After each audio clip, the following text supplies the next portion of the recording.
A posse dos 55 vereadores eleitos de São Paulo nesta quarta-feira registrou um tumulto após a vereadora Zoe Martinez fazer uma saudação ao ex-presidente Jair Bolsonaro no momento da diplomação.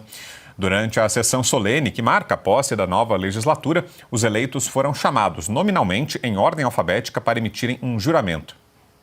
Pela liberdade e pelo respeito às leis, assim o prometo. Viva o Bolsonaro, viva São Paulo, viva a liberdade, viva o Brasil e a democracia!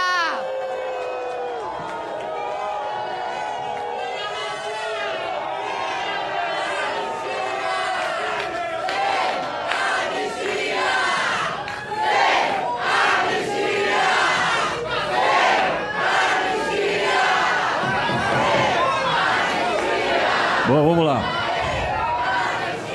Começou cedo, hein?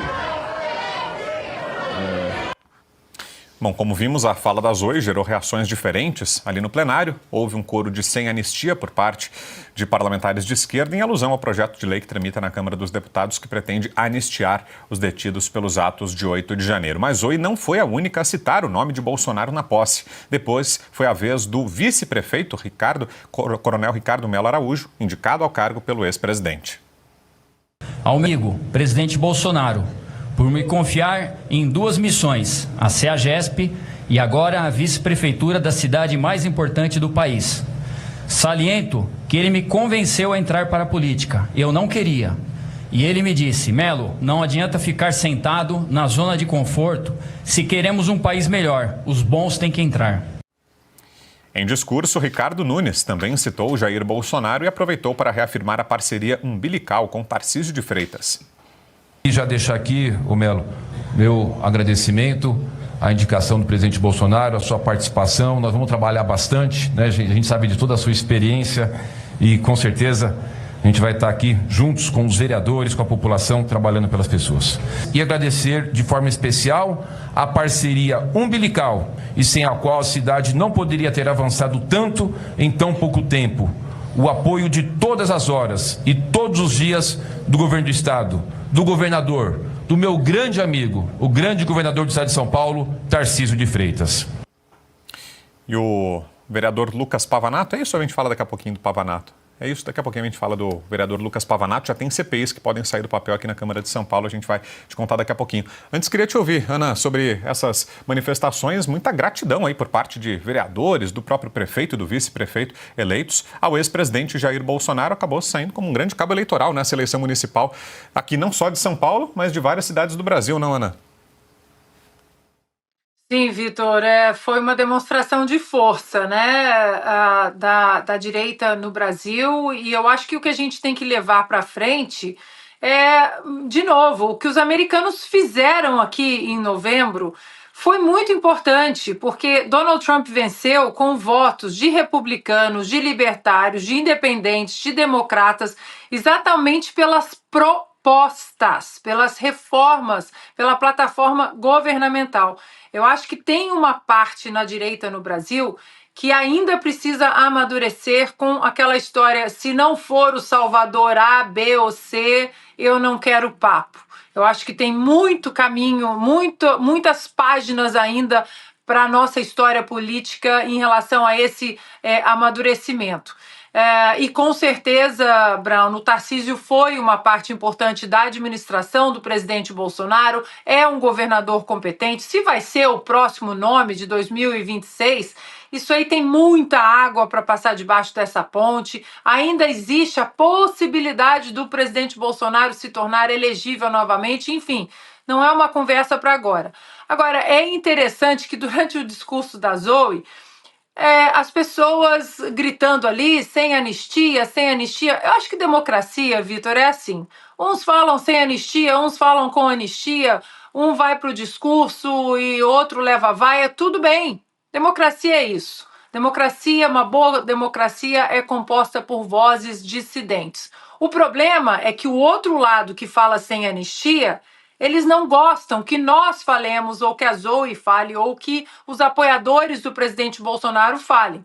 Eles querem o silêncio nas redes sociais, eles querem as pessoas presas, eles querem simplesmente que nós aceitemos todos os adjetivos que eles colocam, fascistas, terroristas. Eles querem que a política seja tocada através de canetadas do judiciário. Esse é o problema. Um lado segue simplesmente absorvendo, respeitando o outro lado falar o que quiser, enquanto o outro lado quer que o lado da direita no Brasil esteja sempre em silêncio, nem que para isso eles batam a porta do Supremo Tribunal Federal e toda hora aparece o 2630, o 8889, ou uma canetada contra as redes sociais, plataformas digitais, que para mim, Vitor, vai ser o foco principal em 2025. A censura no Brasil.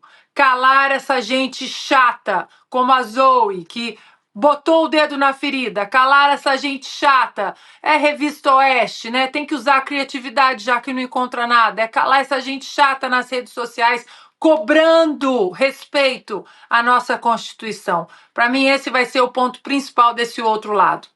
Implementar a censura no Brasil.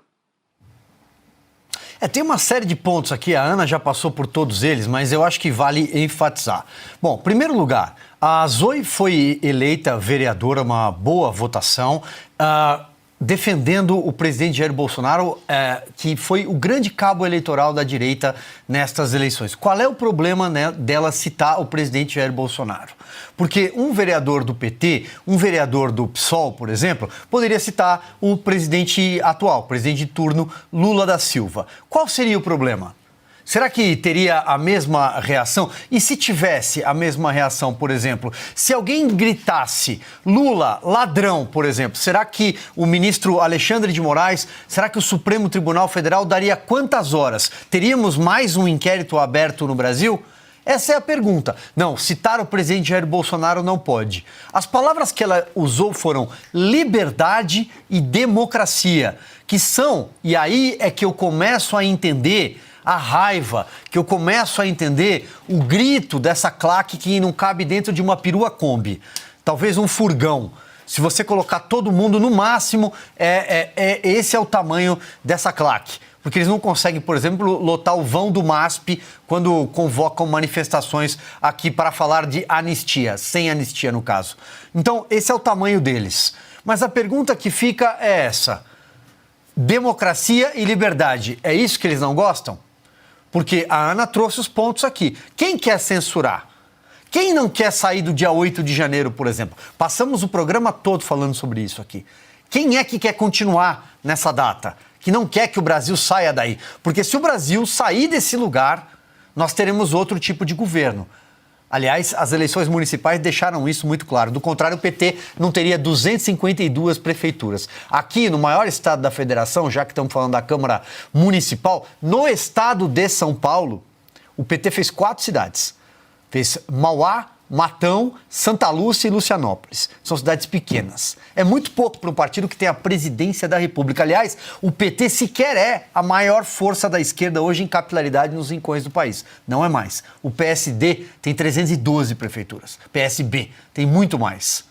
Ou seja, o PT já não é mais a grande força da esquerda. E o PSOL? Porque provavelmente esse pessoal que estava lá gritando sem anistia, com cabelo colorido, provavelmente esse pessoal é do PSOL. O PSOL tem quantas prefeituras no Brasil? Pergunto. Nenhuma. O PSOL tem quantos deputados federais? 13. Quantos deputados estaduais? Pouco mais de 20. Quantos vereadores? Pouco mais de 80. Esse é o tamanho do PSOL, que nasceu de uma costela do PT. Aliás, é a costela mais raivosa, mais carnívora do PT. Esse é o tamanho deles. E eles sabem que eles vão perder. Eles sabem que a eleição de 2026, se não for maculada como foi a anterior, se o certame não tiver interferência do juiz, nós sabemos o que vai acontecer. Se os perfis não forem punidos, retirados de redes sociais, se as pessoas não forem proibidas de falar verdades, como, por exemplo, Lula é amigo de ditador, Lula foi condenado. Se isso não acontecer, a gente sabe qual será o resultado. Se o jogo for limpo, o presidente Jair Bolsonaro vai para a urna. Põe os dois. O Lula não quer se candidatar à reeleição? Ele que foi condenado, ele sim, condenado, por vários juízes em vários tribunais. Concorra contra o presidente Jair Bolsonaro num certame limpo. Concorra. Deixem o presidente Jair Bolsonaro disputar a eleição para ver o que vai acontecer.